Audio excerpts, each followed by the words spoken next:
Assalamualaikum warahmatullahi wabarakatuh.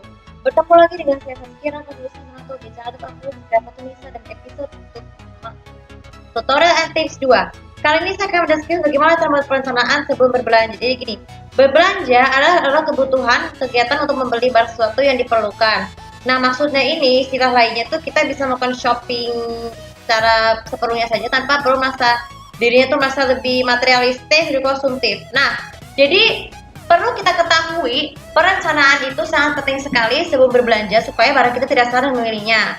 Apalagi untuk persediaan barang-barang yang diperlukan tuh misalnya peralatan mandi, peralatan untuk kamar tidur dan sebagainya, ini bisa terpenuhi. Nah, bagaimana cara perencanaannya? Pertama adalah sediakan dulu buku catatan kecil ataupun nota kecil ya yang untuk berjam khusus untuk menulis belanjaan yang kita beli. Misalnya sebelum kita belanja ke pasar. Tujuannya supaya barang tersebut bisa diperlukan dan tidak membuang banyak uang, guys. Jadi perlukanlah uang secukupnya untuk belanja tersebut dan tulis ya. Kemudian yang kedua, tulis barang-barang apa saja diperlukan untuk kebutuhan memasak, untuk keperluan servis, asalkan dengan harga yang cukup yang kecil saja. Sedangkan apa? Kalau harga yang besar itu sudah keperluan masa depan. Nah, jadi tulislah dengan secukupnya aja supaya dan catat jangan lupa tulis selain sama barang, tulis juga hari dan tanggal kapan waktu membeli belanjanya. Kemudian yang ketiga, ketika berbelanja perencanaan yang lain adalah sediakan keranjang khusus ataupun troli yang sudah dibeli di pasar ya atau di toko-toko lain ya, seperti keranjang untuk menyimpan belanjaan sayur dan troli yang biasa untuk berbelanja. Kenapa? Supaya untuk mencegah biasanya kan banyak virus nih yang troli dan keranjangnya. Jadi kita harus beli bawanya sendiri, kecuali jika kita disediakan troli dan juga keranjangnya. Nah, kalian tidak perlu lagi membawa keranjang tersebut karena kan biasanya ke pasar itu kan nggak ada troli ataupun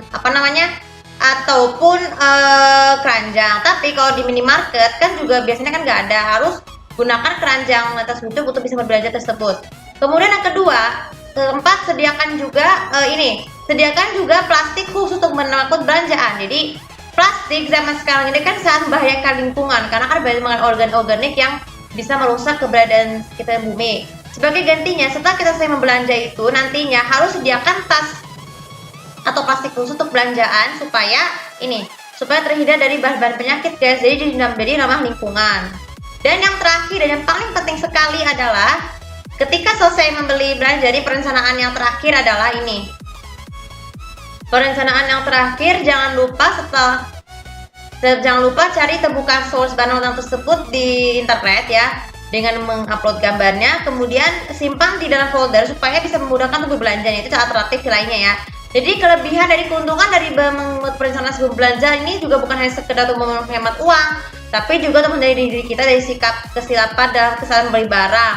Karena harus baca-baca lebih dulu bahan-bahan barang terutama bahan makanan dan juga minumannya, supaya hidup kita lebih sehat. Dan yang paling penting sekali ini juga membantu mengiritkan uang menjaga kulkas kita tuh untuk yang menyimpan bahan-bahan minuman ataupun yang lainnya itu tetap terjaga, dan juga menghemat kapasitas peralatan mandi seperti sabun, sampo dan pasta giginya sudah dipersediakan ya, supaya lebih hemat untuk berguna untuk orang lain yang menggunakannya. Oke, untuk video kali ini juga bisa bermanfaat. Untuk follow sosial media aku, komen juga channel aku di sini untuk lebih tahu bagaimana cara membuat perencanaan sebelum berbelanja profesi kalian. Terima kasih. Assalamualaikum warahmatullahi wabarakatuh.